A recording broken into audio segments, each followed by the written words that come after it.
అయితే ఇంతకుముందు మామూలుగా దిశపరం ఉన్నట్టు ఉండేది.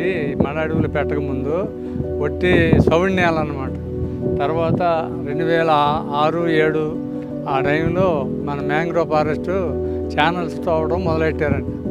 అక్కడి నుంచి 2008, 2009లో మొక్క నాటడం జరిగిందండి.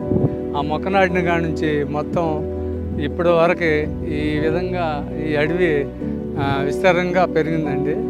అయితే ఇంతకుముందు ఏదైనా విభక్తులు వచ్చినా ఏమొచ్చినా సముద్రం ఉన్నట్టు మొత్తం వాటర్ అంతా ఈ విధంగా వచ్చేసి ఊరికి ఆనుకుని కరకట్టుగా కొట్టుకున్నాయండి.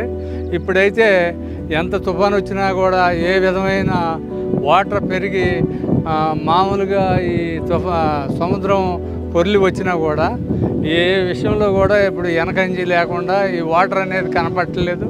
జనాలు భయాందోళనకి గురవ్వట్లేదండి. ఎవరికాళ్ళకే ఇప్పుడు ధైర్యంగా ఉంటున్నారు. మడడుగు వల్ల మంచి ఉపయోగాలు ఉన్నాయనేది ఇప్పుడు అర్థమై అందరూ మడడుగులు పెంచడం చాలా ముఖ్యమైన ప్రాముఖ్యత అని అనుకుంటున్నారండి.